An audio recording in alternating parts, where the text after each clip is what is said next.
Investigation and manhunt following the nation's worst mass shooting since Newtown. Welcome to the Kelly File, everyone. I'm Megyn Kelly. Moments ago, we learned 2 of the suspects are now dead. One of them is a woman. The FBI revealing moments ago this may have been terrorism. Go down this road. This is a marathon, not a sprint. I know one of the big questions that will come up repeatedly is this terrorism? And I am still not willing to say that we know that for sure. We are definitely making some movements that it is a possibility. We are making some adjustments to our investigation. It is a possibility, but we don't know that yet. And we're not willing to go down that road yet. Police confirming now that a 3rd person has been detained, but it is unclear if that person is involved in today's shooting. We have a ton of new developments to sort through after the news conference that just wrapped up a few minutes ago. It all started today just before 11 a.m. West Coast time. The first calls for help come into police. Reports of shots fired at the Inland Regional Center, a sprawling 3-building complex with hundreds of employees who help people with developmental disabilities. Within moments, cops arrive on the scene. That scene is still dangerous at this hour. Just moments ago, we learned police discovered an explosive device inside and still have not cleared that building. Here is how one worker described what unfolded after the first calls went out this morning. As soon as I was about to turn into our building, cop cars started surrounding the building and blocking off the road. Have you spoken on the phone with anyone who was sheltering in place? Yes, I have. I immediately got to closets or rooms with a locked door. And I guess they were listening to a police scanner. By 11:15 a.m. local time, the fire department reports that they are responding to a 20-victim shooting. A few minutes later, the first suggestions, this might be far from a lone wolf situation. We start hearing reports of 3 possible gunmen armed with rifles, wearing what's been described as military gear. All of that was confirmed by police in the news conference a few moments ago.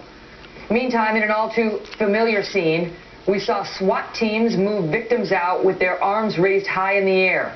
Shortly after 12:30 p.m. Pacific, reports would surface that the gunman may be gone, somehow managing to slip past the responding officers. At least one eyewitness describing what he saw and heard. I was actually standing right across the street at the hotel. All of a sudden I heard like, kind of sounded like a shooting range. Just shots being shot like crazy. Just, I mean, a lot of shots. We had seen a black SUV flying down the street. What I saw looked like one guy was wearing military fatigue. And after that, just seeing all the police and everybody start coming through.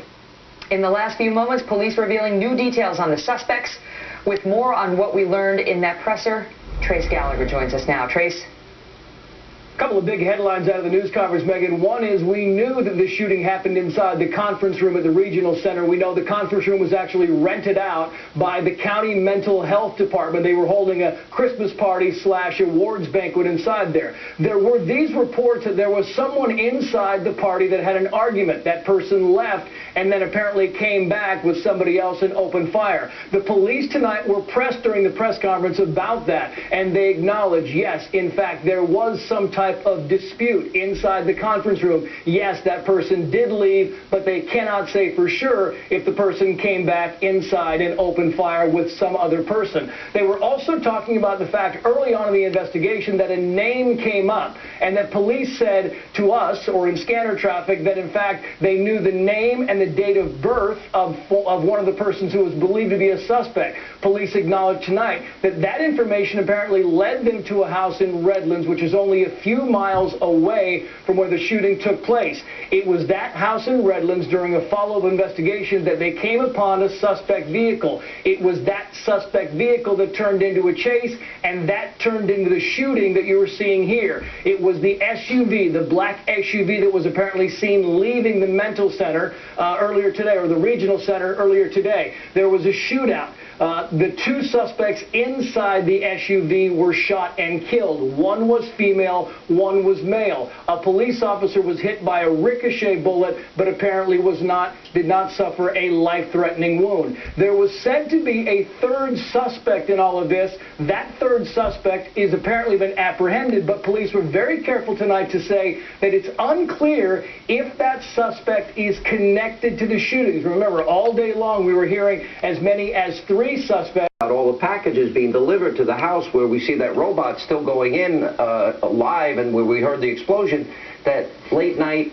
activity in the garage leading. Remember, these were 2 new people moving into the neighborhood. Lots of packages, lots of late night activity in the garage. It made the neighbors suspicious.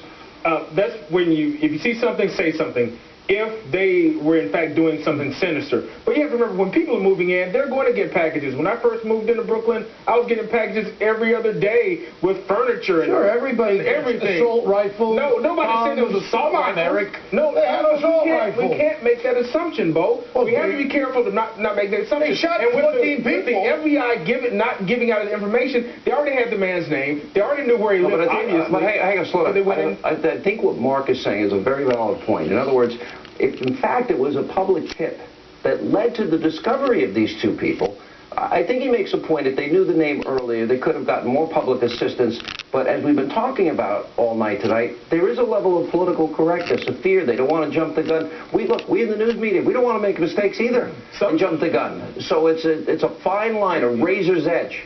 Sometimes people, the FBI and the police department, don't want to release all the information because it may